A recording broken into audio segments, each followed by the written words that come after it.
بسم اللہ الرحمن الرحیم اللہم صلی علی سیدنا و مولانا محمد وعلی آل سیدنا و مولانا محمد وبارک وسلم۔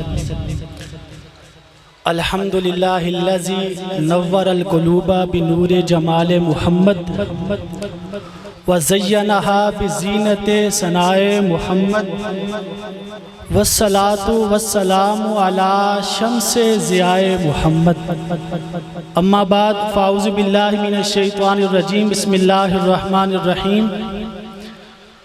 اللہ نور السماوات والارض مثل نورہ کمشکاۃ فیہا مصباح المصباح فی زجاجہ آمنت باللہ صدق اللہ العظیم وصدق رسولہ النبی الکریم الامین۔ زہ تسیر جب ثناء محمد کی جائے تو زبان کو لازمت صلی علی کہنا ہی پڑتا ہے۔ جب انسان کے سارے دروازے بند ہو جائیں اور انسان مصائب میں گھر جائے، پھر اس کو ایک ہی دروازہ نظر آتا ہے اور یوں ہدیہ عقیدت پیش کرتا ہے کہ سر گزشتے غم کہوں کس سے آپ کے ہوتے ہوئے، یا رسول اللہ سر گزشتے غم کہوں کس سے آپ کے ہوتے ہوئے، کس کے در پہ جاؤں تیرا آستانہ چھوڑ کر، اور میں مر ہی جاؤں اگر اس در سے جاؤں دو قدم، میں مر ہی جاؤں اگر اس در سے جاؤں دو قدم، کیونکہ مجھے جانا کے در کو چھوڑ کر جانا نہیں آتا، میرے محبوب کو بے رحم کہلانا نہیں آتا، اور مجھے زلف و نگاہ و ناز نے قیدی بنا لیا، مجھے اب اس قید خانے سے رہا پانا نہیں آتا، کیونکہ میں ہوں دیوانہ محمد کا، میں ہوں مستانہ محمد کا، اور میں ہوں وہ پروانہ محمد کا کہ جسے سنبھل جانا نہیں آتا۔ تو پھر سنو نا میری زبانی یہ مستانی کہانیاں، جو سنتا ہے پھر اسے ہوش میں آنا نہیں آتا، اور میں چھین لی مجھ سے میری عشق محمد نے، میں ہوں وہ عاشق کہ جسے سولی پہ رک جانا نہیں آتا، اور ہر دم میری زبان پہ ہے ثناء محمد، مجھے اب کسی غیر کے در کی ثنا گانا نہیں آتا۔ اللہ کریم کی حمد و ثنا حضور تاجدار انبیاء صلی اللہ علیہ وآلہ وسلم کی بارگاہ ناز میں ہدیہ درود و سلام عرض کرنے کے بعد، صدر محفل عالی مرتبت عالی وقار پیر طریقت رہبر شریعت محب النبی حضرت خواجہ پیر احمد جمال چشتی مدد اللہ العالی، اور شہزادہ گنج شکر صاحبزادہ نور مصطفیٰ چشتی، اور شہزادہ گنج شکر حسن فرید چشتی اطال اللہ عمرہما بالصحت والعافیہ، اور آپ اور خانوادہ حضور گنج شکر واقف اسرار حقیقت مظہر اسرار محمدی طبیب القلوب حضرت خواجہ پیر ثناء محمد چشتی رضی اللہ تعالیٰ عنہ، آج ہم سب کی خوش قسمتی ہے کہ آج ایک مرتبہ پھر ہم حضور کے عرس پاک کی تقریب میں حاضری کا شرف حاصل کر رہے ہیں، اور آپ حضور کے خانوادہ کے جملہ مشائخ اعظام علماء کرام اور شرکائے محفل، اللہ تعالی ہم سب کا یہاں اپنی پاک بارگاہ عالیہ میں شرف قبولیت عطا فرمائے۔ اللہ کی لہرائی کتاب سے سورہ نور کی جو آیت مقدسہ میں نے تلاوت کرنے کا شرف حاصل کیا، اس میں کریم نے فرمایا اللہ نور السماوات والارض، بھئی اللہ آسمانوں کا نور بھی ہے، اللہ زمین کا نور بھی ہے۔ اب اللہ کے اس نور کی مثال کیا ہے، اس کو کیسے سمجھے؟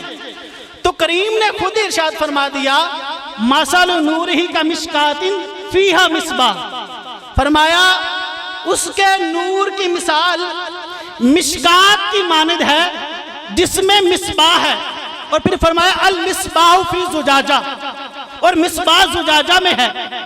اب چار لفظ تشریح طلب ہیں، ایک تو اللہ کا نور، اس سے کیا مراد ہے، پھر فرمایا مشکات، مشکات کسے کہتے ہیں، پھر فرمایا مصباح، مصباح کی کیا توضیح ہوگی، اور پھر فرمایا زجاجہ. زجاجہ سے کیا مراد ہے؟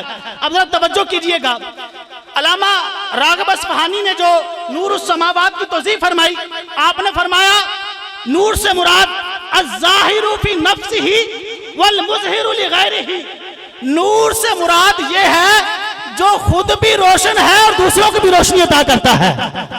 اور پھر فرمایا اس مثل نور ہی، اس کے نور کی مثال کیا ہے؟ فرمایا المشکات. اب مشکات کسے کہتے ہیں؟ پہلے جب ہمارے گھر کچے تھے عقیدے پکے تھے، آج گھر پکے ہو گئے عقیدے کچے ہو گئے ہیں.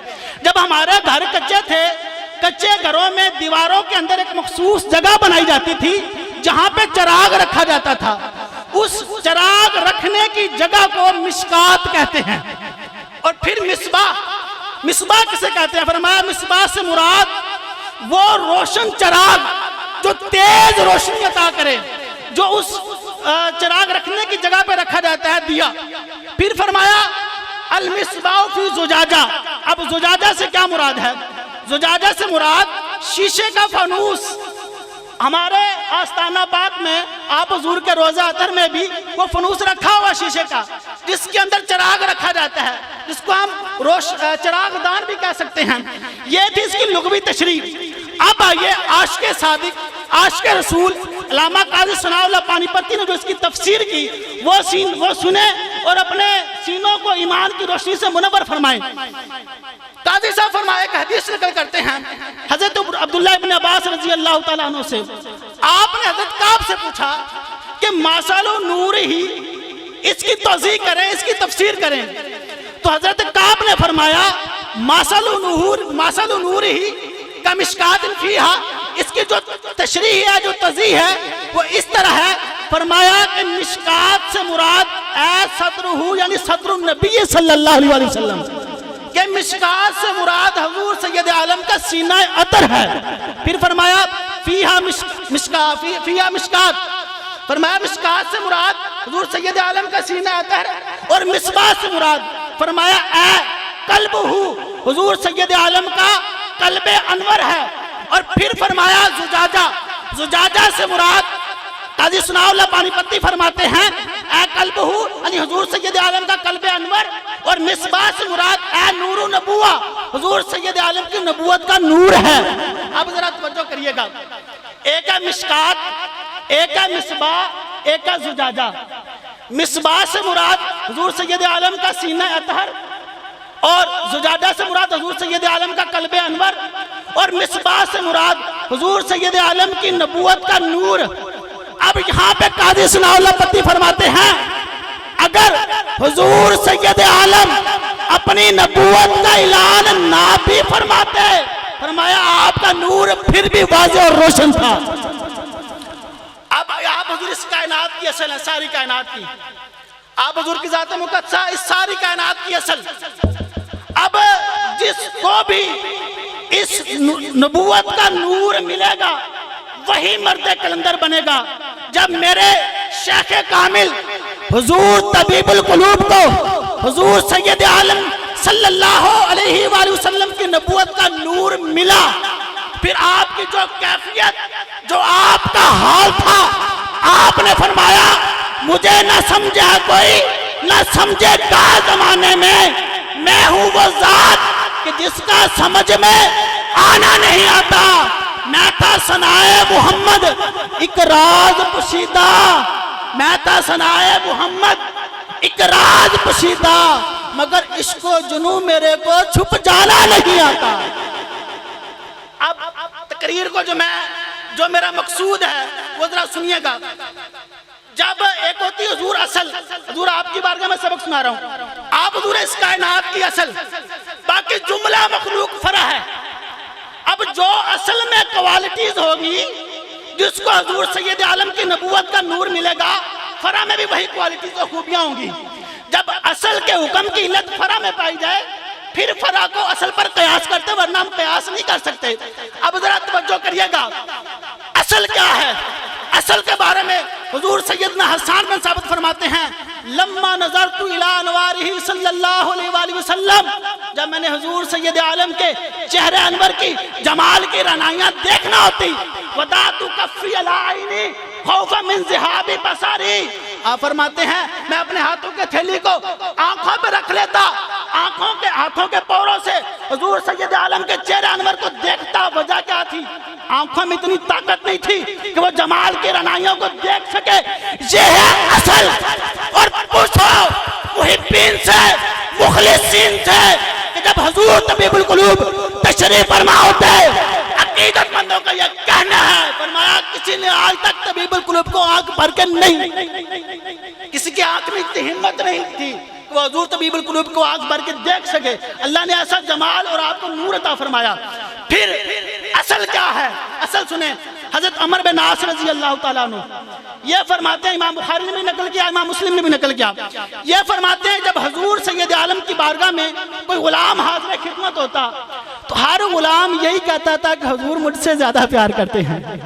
صدیق اکبر سے پوچھو، وہ کہتے نہیں حضور مجھ سے پیار کرتے ہیں۔ فاروق اعظم کا دعویٰ، نانا یار حضور مجھ سے پیار کرتے ہیں۔ مولا علی نے فرمایا، سرکار نے فرمایا میں علی سے زیادہ پیار کرتا ہوں۔ تو اصل حقیقت کیا ہے؟ اب فرا کو دیکھیں، اصل کو جو دیکھتا محبت کا عالم، رحمت کا عالم، شفقت کا عالم یہ تھا، ہر کوئی یہ محسوس کرتا تھا حضور مجھ سے زیادہ پیار کرتے ہیں۔